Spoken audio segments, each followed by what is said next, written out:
Welcome back. My apologies for being absent for so long.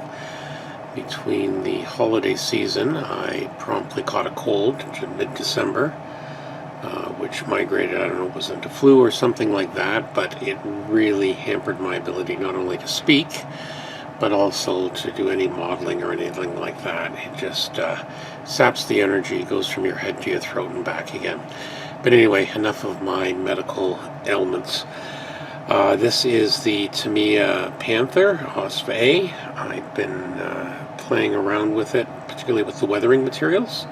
So I've been very, very pleased with what I've done so far. I got myself a wooden box from a local dollar store, took the lid, used some craft paints to paint the edges in black, and then applied a base coat of brown. Stuck the tank on, and now I've been starting to play with some of the different newer weathering materials that are out there. Starting with the Vallejo, their earth texture. I've heard some very good things about it, so I was anxious to try it. It comes in a very, shall we say, gross looking consistency. As you can see, kind of a bit like peanut butter, but slightly more fluid. But it is an acrylic. It dries fairly quickly. I put this stuff on yesterday, and I've been very pleased with how it's gone. So on the Panther, you can see that I have applied some weathering. The goal was to hide a break in the tracks I have. And I've put the first coat on. It's actually not too bad. It goes on fairly well, and I'm actually pretty impressed right out of the jar, shall we say, on how it works. So overall, very impressed. I'm probably going to put a second coat on. And then just the other side I was playing around again, just a little bit lighter techniques. Trying to represent a mud puddle, I guess, on the one side.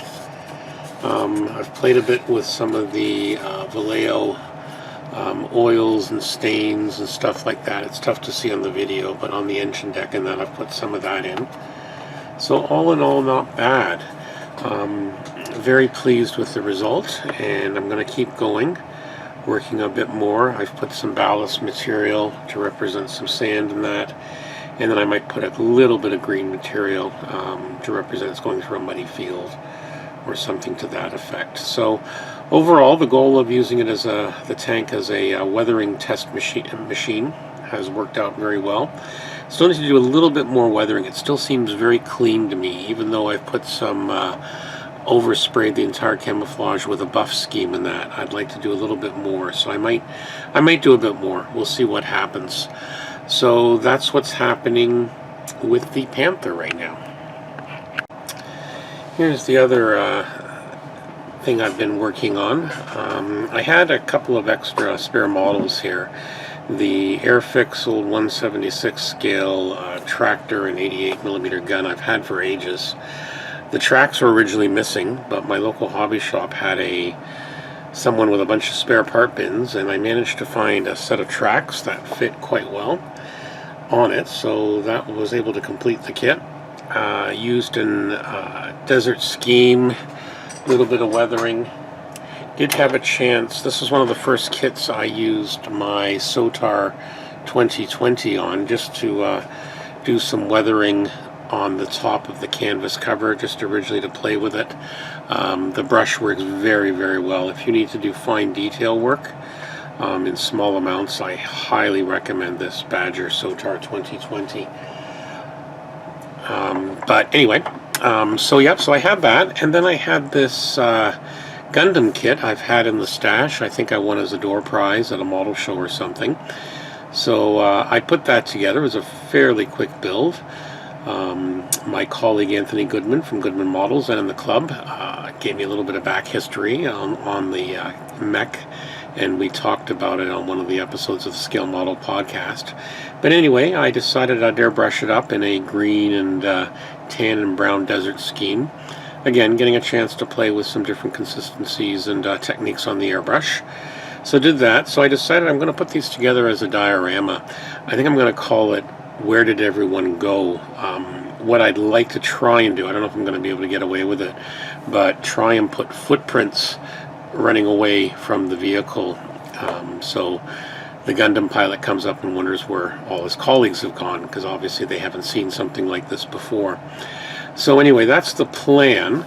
I did start again with a traditional box. This is actually another wooden box I got from a dollar store. And then I will just move these out of the way.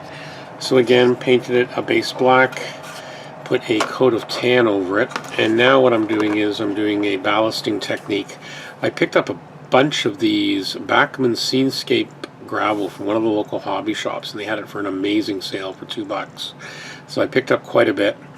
So what I did was I put a layer of your standard PVA or Elmer's school glue down, then shook some of the gravel in, and then I used a technique I've seen the model railroader people use a lot of, where they take, again, the white glue, mix it with water and a drop of dish soap, put it in a jar, and then you use a eyedropper to go in and wet over the top of it once you've done it. I know when the model railroaders are using it for terrain, they'll also sometimes put a little bit of alcohol in. First, they'll spray the surface before they put the grass surface down on that so it doesn't float. I didn't do that this time.